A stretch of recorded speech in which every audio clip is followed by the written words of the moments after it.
அடிப்படை சட்டங்கள், ஆவணங்கள் பற்றி தெரிந்து கொள்ள வின் லா சேம்பர் யூடியூப் சேனலை பாருங்கள். சப்ஸ்கிரைப் செய்யுங்கள்.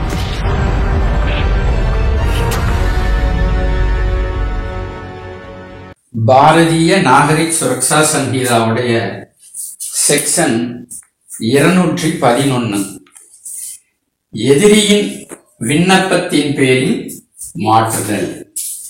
எதிரி கொடுக்கிற ஒரு அப்ளிகேஷன் அடிப்படையில ஒரு வழக்க ஒரு நீதித்துறை நடுவரிடமிருந்து மற்றொரு நீதித்துறை நடுவருக்கு மாற்றம் எந்த சூழ்நிலையில் செய்யப்பட வேண்டும்? எல்லா வழக்குகளுக்கும் இது பொருந்தாது.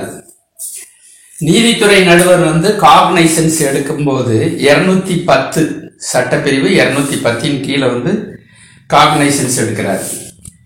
பிரைவேட் கம்ப்ளைண்டும் இல்லாம போலீஸ் ரிப்போர்ட்டும் இல்லாம நீதித்துறை நடுவர் தனக்கு கிடைக்கக்கூடிய ஒரு குற்ற தகவல் அடிப்படையில காக்னைசன்ஸ் எடுப்பது பிரிவு 210 1C கீழாக அவருக்கு இருக்கக்கூடிய அதிகாரம்.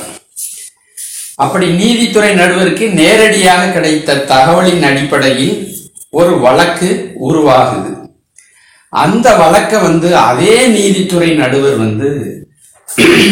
விசாரணை செய்து தீர்ப்பு சொல்ல முடியுமா அப்படின்னா முடியும். சட்டத்துல தடை எதுவும் இல்லை. ஆனா அப்படிப்பட்ட வழக்குல சாட்சியங்களை விசாரிப்பதற்கு முன்பாக அந்த நீதித்துறை நடுவர் எதிரிக்கு ஒரு உரிமை இருக்குங்கிறத எடுத்து சொல்லணும். என்ன உரிமை எதிரிக்கு இருக்கு?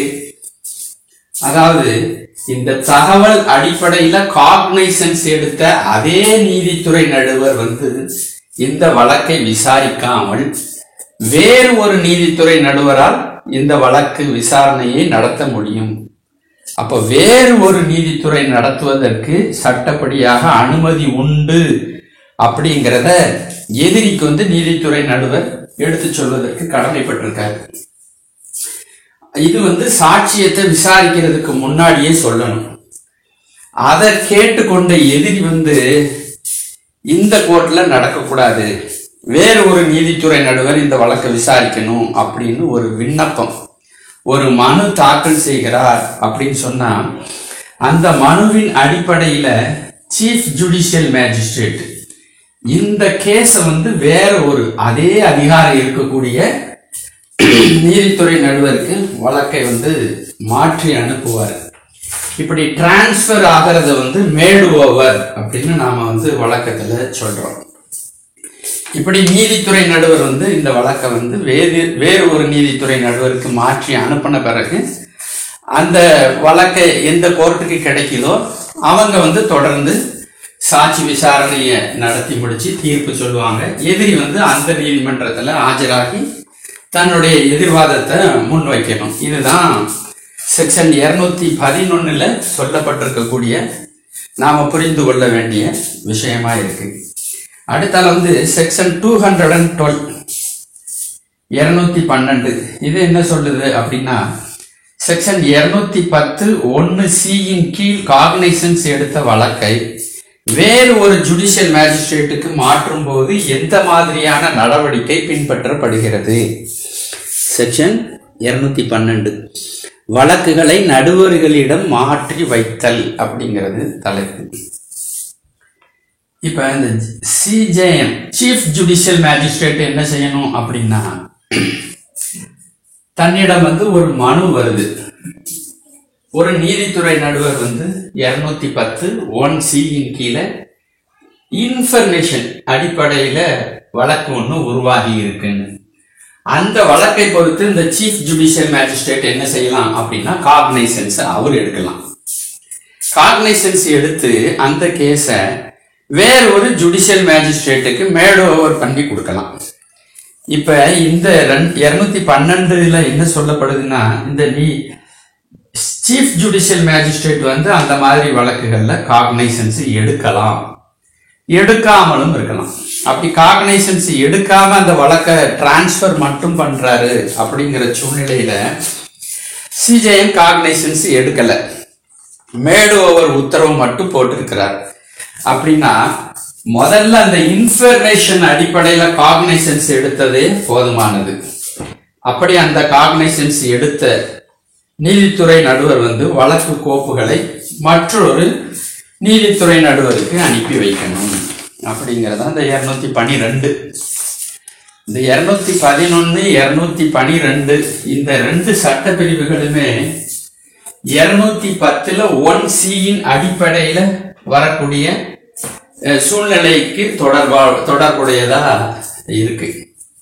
அதாவது பிரைவேட் கம்ப்ளைண்டும் இல்லாம போலீஸ் சார்ஜ் ஷீட்டும் போடாம இந்த நீதித்துறை நடுவர் அவருக்கு நேரடியா சில குற்றம் தொடர்பான தகவல் கிடைக்குது, இன்ஃபர்மேஷன்.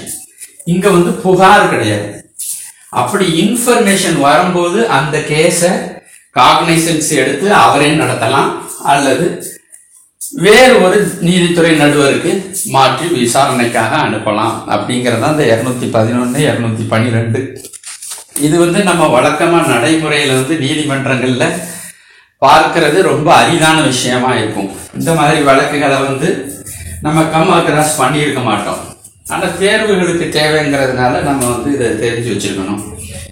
அடுத்து ரொம்ப முக்கியமான ஒரு செக்ஷன் 213. செஷன்ஸ் கோர்ட் காக்னைசன்ஸ் எடுக்க முடியுமா அப்படிங்கறத பற்றி செஷன்ஸ் கோர்ட், அதாவது அமர்வு நீதிமன்றங்கள் குற்றங்களை விசாரணைக்கு எடுத்துக்கொள்ளுதல். இந்த சட்டம், அதாவது இந்த பாரதிய நாகரிக் சுரக்ஷா சங்கீதா அல்லது நடைமுறையில் இருக்கக்கூடிய வேறு ஏதாவது சிறப்பு சட்டங்களால அதிகாரம் வழங்கப்பட்டிருந்தால் அன்றி அமர்வு நீதிமன்றத்துக்கு காக்னைசன்ஸ் எடுக்கிறதுக்கு அதிகாரம் கிடையாது. அமர்வு நீதிமன்றம் எப்ப காக்னைசன்ஸ் எடுக்கலாம்? பொதுவா ஐபிசி வழக்குகள்ல காக்னைசன்ஸ் எடுக்க இயலாது. நீதித்துறை நடுவர் தான் காக்னைசன்ஸ் எடுத்து பிரிலிமினரி ரெஜிஸ்டர்டு கேஸ் பிஆர் கேஸா விசாரணை நடத்தி அத மேல் விசாரணைக்காக அமர்வு நீதிமன்றத்துக்கு அனுப்பி வைக்கிறார். ஆனா இந்த முதல் 2 வரி என்ன சொல்லுதுன்னா, இந்த பாரதிய குடிமக்கள் பாதுகாப்பு சட்டத்திலேயோ அல்லது சிறப்பு சட்டங்கள்லயோ செஷன்ஸ் ஜட்ஜி காக்னைசன்ஸ் எடுக்கலாம் அப்படின்னு அனுமதி வழங்கப்பட்டிருந்தால் மட்டும்தான் ஒரு செஷன்ஸ் ஜட்ஜி எந்த குற்றத்தை பொறுத்தும் காக்னைசன்ஸ் நேரடியாக எடுக்க முடியும். இப்ப சில ஸ்பெஷல் கோர்ட்ஸ் ஒவ்வொரு மாவட்டங்களையும் இயங்கி கொண்டிருக்கு. நமக்கு தெரிஞ்சது எஸ்சி எஸ்டி ஆக்டுக்கு கீழே வரக்கூடிய special court, the schedule caste and schedule tribes prevention of atrocities act 1989. இந்த சட்டத்துல பிரிவு 14 கீழ் சிறப்பு நீதிமன்றங்கள் உருவாக்கப்பட்டிருக்கு. Special courts have been established under section 14. The special court has power to directly take cognizance or of offense under the SC/ST Act. Section 14 கீழே இப்ப இதுல கமிட்டல் தேவையில்லை. எது ஸ்பெஷல் கோர்ட்டா இயங்கி கொண்டு இருக்கிறதோ அந்த நீதிமன்றம் காக்னைசன்ஸ் எடுப்பதற்கு அதிகாரம் வழங்கப்பட்டிருக்கு. இது ஸ்பெஷல் ஆக்ட், ஸ்பெஷல் கோர்ட். அதே மாதிரி protection of children from sexual offences act, POCSO act 2012. இந்த போக்சோ ஆக்டுக்கும் ஜுடிஷியல் மேஜிஸ்ட்ரேட் இருந்து கமிட்டல் ஆகி எந்த வழக்கும் வருவது கிடையாது. நேரடியாக இந்த போக்சோ கோர்ட்டே காக்னைசன்ஸ் எடுக்கிறதுக்கு இந்த சட்டத்தின் கீழ் அதிகாரம் வழங்கப்பட்டிருக்கு. அந்த தொடர்புடைய சட்ட பிரிவு எது அப்படின்னு கேட்டீங்கன்னா section 33 subsection 8. Section 33 subsection 8 of POCSO Act 2012. This section allows the special court to take cognizance of offense directly. அதே மாதிரி NDPS கோர்ட், இதுவும் ஸ்பெஷல் கோர்ட் தான். Section 36 capital A of NDPS Act empowers the special court to take cognizance of offenses. இப்ப நம்ம பார்த்துட்டு இருக்கிறது section 213 Bharatiya Nagarik Suraksha Sangeetha. ஆனா human rights ஆக்டுக்கு கீழே ஸ்பெஷல் கோர்ட் எது? Principal District Court of every district. Section 30 of Human Rights Act என்ன சொல்லப்பட்டிருக்கு அப்படின்னா ஸ்பெஷல் கோர்ட் எஸ்டாப்ளிஷ் பண்ணப்பட்டிருக்கு. அதனுடைய நோக்கம் வந்து விரைவான வழக்கு விசாரணை என்பதுதான், ஸ்பீடி ட்ரையல். ஆனா காக்னைசன்ஸ் எடுக்கிறது பற்றி செக்ஷன் 30 ஆஃப் ஹியூமன் ரைட்ஸ் ஆக்ட்ல எதுவுமே சொல்லல. அப்படி சொல்லாமல் விடுபட்டு இருக்கிற காரணத்தினால பாரதிய நாகரிக் சுரக்ஷா சங்கீதா 2023 சட்டப்பிரிவு தான் காக்னைசன்ஸ் எடுப்பதற்கு பொருந்தது. அப்போ இந்த சிஆர்பிசின்னு சொல்ற பிஎன்எஸ்எஸ்க்கு கீழே வர்றதுனால ஜுடிஷியல் மேஜிஸ்ட்ரேட் தான் முதல்ல காக்னைசன்ஸ் எடுக்கிறாரு. எடுத்து பிஎன்எஸ்எஸ்ல செக்ஷன் 232 232க்கு கீழே வழக்கு ஆவணங்களை எல்லாம் எதிரிக்கு கொடுத்து அவர் கமிட்டட் செய்து அனுப்புறாரு. அது ஸ்பெஷல் கோர்ட்டுக்கு விசாரணைக்காக அனுப்பி வைக்கப்படுகிறது. இதுதான் ஹியூமன் ரைட்ஸ். அப்போ வந்து ஹியூமன் ரைட்ஸ் ஆக்டுக்கு கீழே வரக்கூடிய குற்றங்களை பொறுத்து காக்னைசன்ஸ் எடுப்பதற்கு அதிகாரம் பெற்றுள்ள நீதிமன்றம் எது அப்படின்னு கேட்டா ஜுடிஷியல் மேஜிஸ்ட்ரேட் கோர்ட் தான். வழக்கு விசாரணையை நடத்துவதற்கு தான் மாண்புமிகு முதன்மை மாவட்ட நீதிமன்றத்துக்கு அதிகாரம் வழங்கப்பட்டிருக்கு. தொடர்புடைய செக்ஷன் வந்து செக்ஷன் 30. அதை ஒரு முறை நீங்க படிச்சு பார்த்தீங்கன்னா நல்லா இருக்கும். இப்போ வந்து நம்ம 213 பார்த்துட்டு இருக்கோம் இல்லையா, இதுல வந்து செஷன்ஸ் நீதிமன்றம் காக்னைசன்ஸ் எடுப்பது தொடர்பா case must be committed to sessions court by JM. இதைத்தான் ஞாபகத்தில் வச்சுக்கணும். ஜுடிஷியல் மேஜிஸ்ட்ரேட் வந்து மேல் விசாரணைக்காக வழக்கை அனுப்பி வைத்த பிறகுதான் அந்த செஷன்ஸ் கோர்ட்டு காக்னைசன்ஸ் எடுக்க முடியும். இப்ப நமக்கு ஒரு சந்தேகம் வரலாம், ஏற்கனவே ஜுடிஷியல் மேஜிஸ்ட்ரேட் காக்னைசன்ஸ் எடுத்திருக்கிறாரு, பிஆர்சி வழக்கா கோப்புக்கு எடுத்திருக்கிறாரு, கமிட்டல் பண்ணி அனுப்பியிருக்கிறாரு.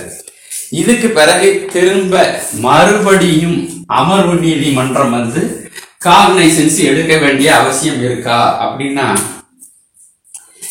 இந்த செஷன்ஸ் கோர்ட் வந்து ஒரிஜினல் ஜூரிஸ்டிக்ஷன் இருக்கு. அதுக்கு இந்த குற்றத்தை விசாரிப்பதற்கு அசல் அதிகார வரம்பு கொண்ட நீதிமன்றங்கிறது நமக்கு தெரியும். அதனால அந்த அடிப்படையில் கோர்ட் ஆஃப் ஒரிஜினல் ஜூரிஸ்டிக்ஷன் அப்படிங்கிற அடிப்படையில் வந்து ஒரு செஷன்ஸ் கோர்ட் காக்னைசன்ஸ் எடுக்கலாம். இந்த மாதிரி இரண்டாவது முறை காக்னைசன்ஸ் எடுப்பது வந்து சட்டப்படி சரியானதுதான் அப்படின்னு மாண்புமிகு உச்ச நீதிமன்றத்தால 2 வழக்குகள்ல தெளிவுபடுத்தப்பட்டிருக்கு. முதலாவது கேஸ்லாம் வந்து Dharampal versus state of Haryana. Dharampal versus state of Haryana. இது AIR 2013 supreme court 3018 page number வந்து 3018ல ரிப்போர்ட் ஆயிருக்கு. இரண்டாவது வழக்கு வந்து Balvir Singh and another versus state of Rajasthan. 10/5/2016 வந்த ஒரு தீர்ப்பு, Balvir Singh and another versus state of Rajasthan. இது வந்து ஏஐஆர் 2016 சுப்ரீம் கோர்ட் 2266 பேஜில் ரிப்போர்ட் ஆயிருக்கு. அதாவது பாரதிய நாகரிக் சுரக்ஷா சட்டத்தின் கீழ் நீதித்துறை நடுவரால் மேல் விசாரணைக்கு அனுப்பும் வழக்குகளை, அதாவது பிஆர்சி வழக்குகளாக கமிட்டல் செய்யப்படுகிற வழக்குகளை அமர்வு நீதிமன்ற நீதிபதி நேரடியாக விசாரிக்கலாம். ஜுடிஷியல் மேஜிஸ்ட்ரேட் அனுப்பின பிறகு, கோப்புகள் கிடைச்ச பிறகு, அந்த ஆவணங்களின் அடிப்படையில் அந்த குற்றத்தை பொறுத்து அமர்வு நீதிமன்றம் காக்னைசன்ஸ் எடுப்பதற்கு அதிகாரம் இருக்கு அப்படின்னு இந்த முன் தீர்ப்புகள்ல சொல்லப்பட்டிருக்கு. இது வந்து நாம பார்த்தது வந்து 213 செக்ஷன் வந்து அமர்வு நீதிமன்றங்கள் குற்றங்களை விசாரணைக்கு எடுத்துக்கொள்ளுதல். அடுத்தல வந்து செக்ஷன் 214 214. இது வந்து கூடுதல் அமர்வு நீதிபதிகள் அவர்களுக்கு இருக்கக்கூடிய அதிகாரங்களை பற்றி சொல்லுது. ஏடிஜே அடிஷனல் டிஸ்ட்ரிக்ட் ஜட்ஜஸ்ன்னு நாம சொல்றோம் இல்லையா, அவங்க இந்த மாதிரி ஏடிஜேக்களிடம் அவங்களுக்கு வரக்கூடிய வழக்குகளை செஷன்ஸ் நீதிமன்றமாக விசாரணை செய்யக்கூடிய அதிகாரம் அவங்களுக்கு உண்டுன்னு சொல்லப்படுது. பிஆர்சி வழக்கா எடுத்து எதிரிகளுக்கு வழக்கு நகல்களை வந்து பிரிவு 231 பிஎன்எஸ்எஸ் சட்டத்தினுடைய 231வது பிரிவின் கீழ் நகல்களை வழங்கிய பிறகு எதிரியையும் வழக்கு கோப்பையும் வந்து மாண்புமிகு முதன்மை மாவட்ட அமர்வு நீதிபதிக்கு ஜுடிஷியல் மேஜிஸ்ட்ரேட் அனுப்பி வைக்கிறாரு. இந்த பிரின்சிபல் டிஸ்ட்ரிக்ட் ஜட்ஜ் என்ன செய்யறாரு? சில வழக்குகளை தன்னுடைய நீதிமன்றத்திலேயே விசாரணைக்கு வைத்துக் கொள்கிறார். சில வழக்குகளை கூடுதல் அமர்வு நீதிபதிக்கு விசாரணைக்காக அனுப்பி வைக்கிறார். அடிஷனல் செஷன்ஸ் கோர்ட்டுக்கு அனுப்பி வைக்கிற அந்த நடவடிக்கையை வந்து மேடு ஓவர் அப்படின்னு சொல்றோம். கேசஸ் வந்து பிரின்சிபல் டிஸ்ட்ரிக்ட் கோர்ட்ல இருந்து மேடு ஓவர் ஆகி அடிஷனல் டிஸ்ட்ரிக்ட் கோர்ட்டுக்கு வந்து சேரும். இந்த மேடு ஓவர் உத்தரவு வந்து பொதுவானதாகவும் இருக்கலாம் அல்லது ஸ்பெஷல் ஆர்டராகவும் இருக்கிறதுக்கு வாய்ப்பு உண்டு. ஒரு மாவட்டம்னு எடுத்துக்கிட்டா தலைமை நீதிமன்றம், அதாவது பிரின்சிபல் டிஸ்ட்ரிக்ட் கோர்ட்டுன்னு ஒன்று இருக்கும். பல்வேறு டிவிஷன்ஸ் இருக்கும் அந்த மாவட்டத்துக்கு கீழே. அப்படி இருக்கும்போது மற்ற டிவிஷன்ஸ்க்கு வந்து மாண்புமிகு உயர் நீதிமன்றத்தால் நியமனம் செய்யப்பட்டிருக்கிறவர் தான் அடிஷனல் டிஸ்ட்ரிக்ட் ஜட்ஜி. இந்த அடிஷனல் டிஸ்ட்ரிக்ட் ஜட்ஜிக்கு வந்து கேசஸ் மேட் ஓவர் பண்ணி பிரின்சிபல் டிஸ்ட்ரிக்ட் கோர்ட்ல இருந்து போகுது. அதை ஏடிஜேஸ் வந்து விசாரிப்பதற்கு அதிகாரம் இருக்கிறது அப்படின்னு சொல்லக்கூடிய சட்டப்பிரிவு தான் இந்த 214.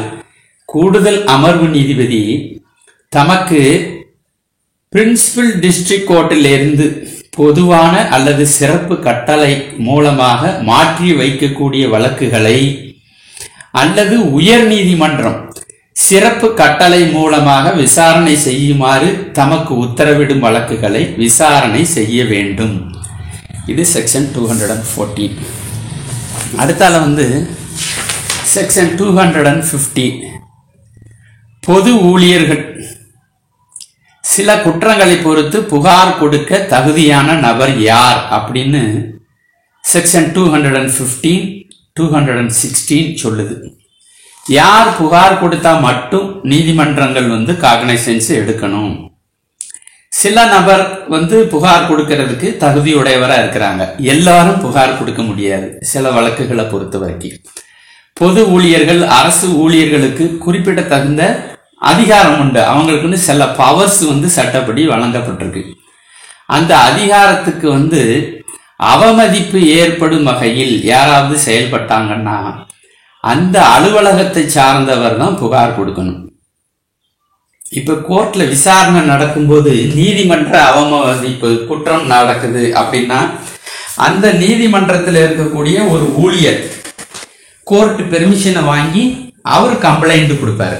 நீதிமன்ற அவமதிப்பு ஏற்படும் போது நீதிமன்ற அனுமதியின் பேரில் அந்த நீதிமன்ற ஊழியர் கொடுக்கிற புகாரின் பேரில் மட்டுமே உரிய நீதிமன்றம் காக்னைசன்ஸ் எடுக்க முடியும்.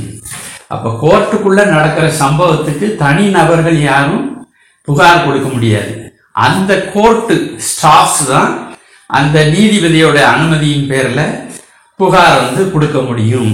அப்படிங்கிறது தான் இது இந்த 215 சொல்லப்பட்டிருக்கக்கூடிய விஷயம். பொது ஊழியர்களின் சட்டபூர்வமான அதிகாரத்தை அவமதித்ததற்காகவும் பொது நீதிக்கு விரோதமான குற்றங்களுக்காகவும் சாட்சியத்தின் போது தரப்படுகிற ஆவணங்கள் தொடர்பான குற்றங்கள். இப்ப வந்து ஒரு ஃபோர்ஜரி டாக்குமெண்ட்டை கோர்ட்ல உண்மையான டாக்குமெண்ட்னு ஃபைல் பண்ணிடுவாங்க. அப்போ அது ஃபோர்ஜரிங்கிறது தாக்கல் செய்த நபருக்கு தெரியும்.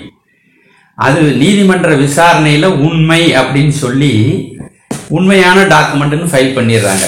பின்னாடி இது ஃபோர்ஜரின்னு தெரிஞ்சதுன்னா பொய்யான சாட்சியத்தை நீதிமன்றத்தில் கொடுத்ததுக்காக அப்படி கொடுத்த நபர் மேல வந்து வழக்கு தொடுக்க முடியும். அதை வந்து அந்த கோர்ட்ல இருக்கக்கூடிய ஊழியர்கள் தான் புகார் கொடுக்க முடியும். இது செக்ஷன் 215ல. இப்ப செக்ஷன் 216 என்ன சொல்லுது அப்படின்னா சாட்சிகள் மிரட்டப்படும் போது புகார் கொடுக்க தகுதியான நபர்கள் யார் அப்படிங்கறத பற்றி இந்த சட்டப்பிரிவு சொல்லுது. நீ எனக்கு ஆதரவா நீதிமன்றத்துல சாட்சி சொல்லணும், நடந்த உண்மையை சொல்லக்கூடாது, எனக்கு சாதகமா சொல்லணும் அப்படின்னு சாட்சி சில சமயங்கள்ல மிரட்டப்படுறாங்க. அந்த மாதிரி பொய் சாட்சியம் அளிக்க மிரட்டப்படுகிறார் அப்படின்னா அந்த மிரட்டுபவர் மீது பாரதிய நியாய சங்கீதா சட்டத்தின் பிரிவு 232 கீழ் வழக்கு தொடுக்க முடியும். பொய் சாட்சி அளிக்கிறதுக்காக தூண்டுகிற நபர் மீது பழைய ஐபிசி புதிய பிஎன்எஸ்ல செக்ஷன் 232 கீழ் வழக்கு தொடுக்க முடியும். தண்டனைக்குரிய குற்றமாகும் அது. இப்படிப்பட்ட சூழ்நிலையில யார் புகார் கொடுக்கலாம்? மிரட்டலுக்கு உள்ளான அந்த சாட்சியே நேரடியாக புகார் கொடுக்கலாம், அல்லது அந்த சாட்சி சார்பில் வேறு ஒரு நபர் புகாரை கொடுக்கலாம் அப்படின்னு செக்ஷன் 216 சொல்லியிருக்காங்க. சாட்சிகள் மிரட்டப்படும் போது யார் புகார் கொடுக்கலாம்? அந்த சாட்சி அல்லது அவர் சார்பில் வேறு ஒரு நபர் புகார் ஒன்றை உரிய நீதிமன்றத்தில் தாக்கல் செய்வதற்கு அனுமதி இருக்கு. அவ்வாறு தாக்கல் செய்யப்படுகிற புகாரின் மீது நீதிமன்றம் வழக்கமான நடைமுறைகளை பின்பற்றி காக்னைசன்ஸ் எடுக்கலாம்.